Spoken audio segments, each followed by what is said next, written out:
Good Friday evening, everybody. Chief Meteorologist Malloy Schnell here with WHAS 11 News in Louisville, Kentucky, talking about the rain that is moving through the area. I do have good news, bad news. It's a soggy Friday evening. If you had any plans, we are in a weather delay as of latest check for the Super Regional down at Jim Patterson. It looks like they made it through almost all 8 innings.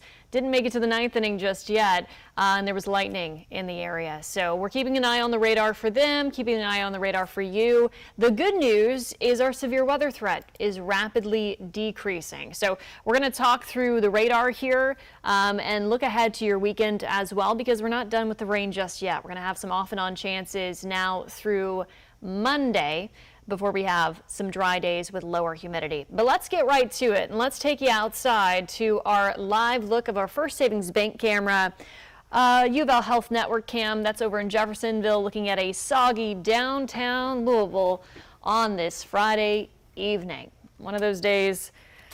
It's a Friday in the summertime. You want to be out and about, but the weather not so cooperative here. So you can see rain is spreading back into the Louisville metro.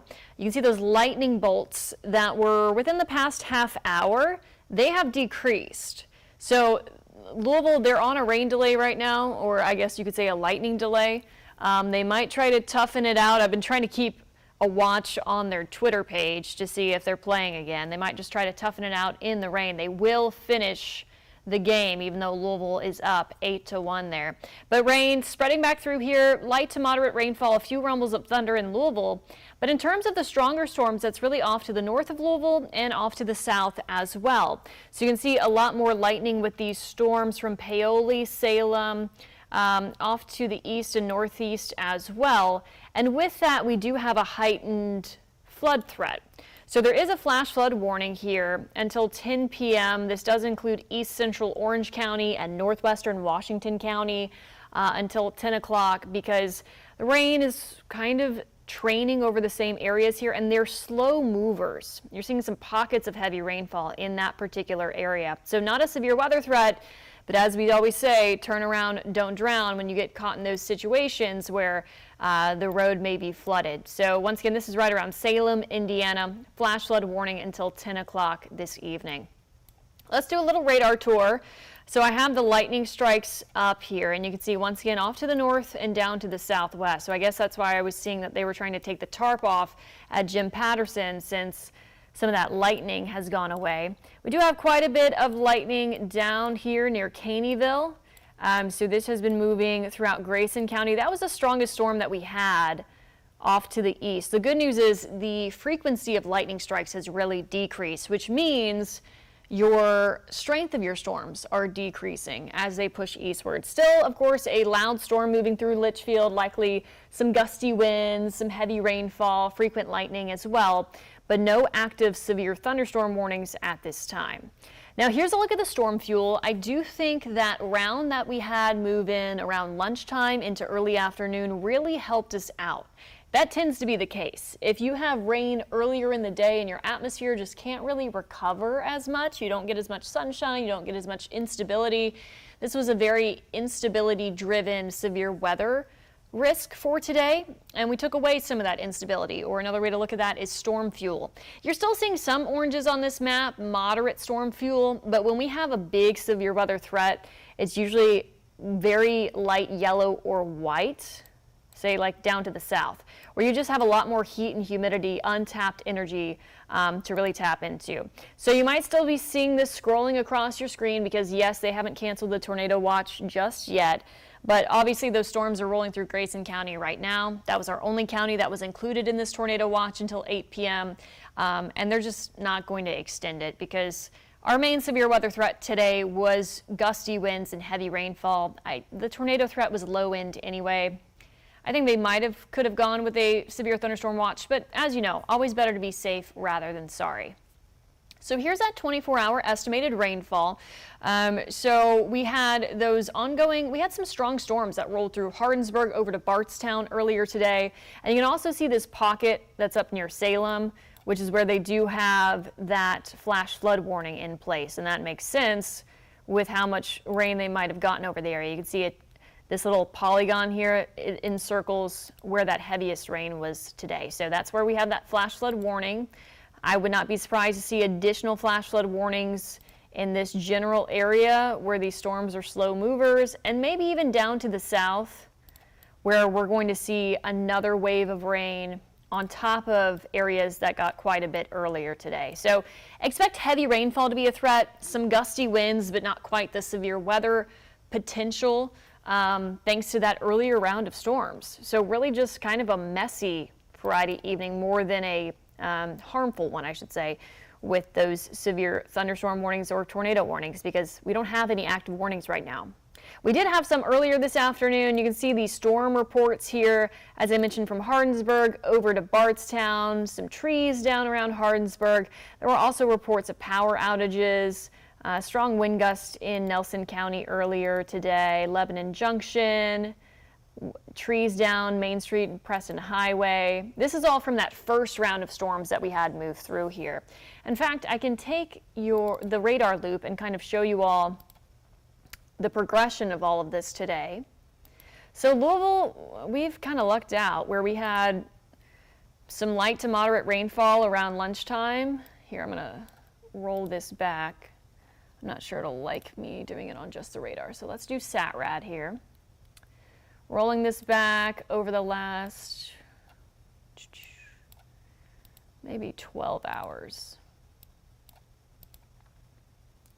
We were dry throughout the morning. Of course, it was warm and humid pretty early. Clouds increased, and then you could see what started off as isolated as scattered storms really became a bit of a cluster. That continued to push off to the east. And then this was the main event that is rolling through right now, but is weakening as it does so. So that's the good news for us.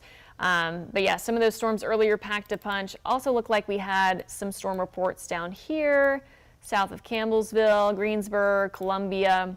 Likely some tree damage, strong thunderstorm wind gust earlier today. And there were some reports of power outages, but it does look like a lot of that power has been restored, which is good news. So now transitioning over to the heavy rainfall and potentially flooding threat rather than a severe threat. Taking a look at the dew points here, upper 60s, lower 70s across Kentuckiana. That is very humid. Of course, it's raining right now. So, typically when it's raining, your dew points are near the actual air temperature. And that's exactly what we're seeing, is that air starts to cool, but the dew points stay very elevated. We do have more rain on the way. We could pick up a total of 1 to 3 inches before all is said and done. Some spots will see that much today and tonight. Other spots will pick that up as we continue onward this weekend and into early next week. So your rain chances the next 5 days, we do have a 60% chance Saturday afternoon and evening, spottier chance Sunday morning, 50% chance on Monday, that looks to be midday and into the afternoon, before a front pushes all of that down to the south, finally dries us out, gives us some lower humidity Tuesday, Wednesday, and Thursday of next week. So let's take you through the hour-by-hour futurecast. That complex of storms is rolling through right now. This might be about an hour behind, it looks like, on the model. So expect this to be, right about now, 7, 8, 9 o'clock. It's off to our east with any kind of severe weather threat. We just have some scattered showers lingering overnight. We start off tomorrow dry, but maybe with some patchy fog in the area. Winds will be light. We'll have a lot of moisture as well. So if clouds clear, expect some fog. And then by 3, 4, 5 o'clock tomorrow afternoon, we'll be watching some scattered storms. So this will start off by mid to late afternoon in the heat of the afternoon, kind of starting off like a typical summer pop-up. But you can see as we head into the evening, 7 o'clock or so, this becomes much more widespread potentially. Maybe another soaker as we head into Saturday evening, Saturday night. Sunday we could have some showers around in the morning. That looks to gradually decrease. Of course, it's Crusade for Children weekend for us. I will be out at Chrissy's Garden, Paristown tomorrow afternoon, so I'll be watching those pop-up storms closely. But of course, Crusade happens, rain or shine, every year. Sunday, spotty showers, as I mentioned, midday storm chances on Monday, and then Tuesday, Wednesday, and Thursday of next week, more sunshine returns. We're going to have some drier conditions as well, highs staying in the upper 70s, low to mid 80s. Overnight lows primarily in the 60s. And let's take a look at the future humidity tracker here. So that really does decrease by Tuesday, Wednesday of next week before it gradually increases again, it looks like by Thursday into Friday with potentially more rain chances. Okay, I'm looking at the National Weather Service chat that we have with them. Looks like they are canceling the tornado watch. Good call there because that threat looks to be over. We have some special weather statements. That's south of our area. Anything we're seeing is basically some wind gusts of 40 miles per hour. Very small hail can't be ruled out, but it's mainly for the winds that we're paying attention to this evening and heavy rainfall. So here's another look at that Max HD radar. If you're heading out tonight, you will need the umbrella because this stretches all throughout our viewing area.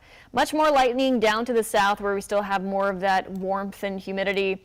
And you can see where these storms, they're very slow moving. So I am worried about some flooding concerns here from Paoli up to North Vernon. You're kind of seeing this squeeze out, and you're seeing more of those oranges and reds here. So we already do have a flash flood warning for Salem. And as I mentioned, I would not be surprised if we see that continue to be extended. So if you encounter a flooded roadway, just turn around. If you see barricades, do not drive around them. You definitely want to avoid trying to drive through any kind of flooded roadway because you do not know how deep the water is. You don't know if the ground is intact underneath it. Just be safe tonight. You can see here, though, warnings. I mean, that's all we're dealing with at this time. So we really lucked out with this. I'm actually going to check Twitter. I just want to see if the game has resumed yet. Okay, Louisville baseball, for anybody who's interested. We're going to try and finish resuming at 7:10. All right. So we were in the 8th inning. Cards have been up 8-1 against the Canes, and they're going to finish up the game there. Of course, it's soggy. Looks like another lightning strike just around Shepherdsville. I don't know what the radius is. I don't know what the protocol is for their lightning delays. But we do have Sarandon Raboyne out there. So she's covering it all for us. And, of course, we'll have more details on the night team. All right. Well, as long as nobody has any questions, as I mentioned, our severe weather threat really dropping. They canceled South Central Kentucky, so the National Weather Service office did that for us, thankfully. As I mentioned, flooding is becoming more so a concern. Some of these storms may be loud. There might be gusty winds up to around 40 miles per hour or so as these storms roll through here. But thankfully, just looking like some showers and thunderstorms for most of us as that severe weather risk continues to decrease. So here's one last look at our 7-day forecast here, and we'll just kind of start to wrap up. No need for a long stream tonight since our severe weather threat is decreasing. 7-day forecast, some scattered storms Saturday. So starting off a little bit pop-up Saturday afternoon, increasing in coverage Saturday evening and night. Spotty showers linger Sunday morning, drier Sunday afternoon, some midday rain Monday, and then really nice weather Tuesday, Wednesday, and Thursday of next week. All right, I'm going to slide back over to this computer. Thank you all for tuning in to this Friday evening live stream. I hope you have a great rest of your evening. Once again, we'll be back on air at 11 o'clock tonight, and we'll take a look at the latest radar update and also the latest model updates for this weekend's weather. But just expect kind of a soggy Friday evening out there. Thankfully, no active severe thunderstorm warnings. Really looked like that first round took a bit out of the atmosphere, which helped us out.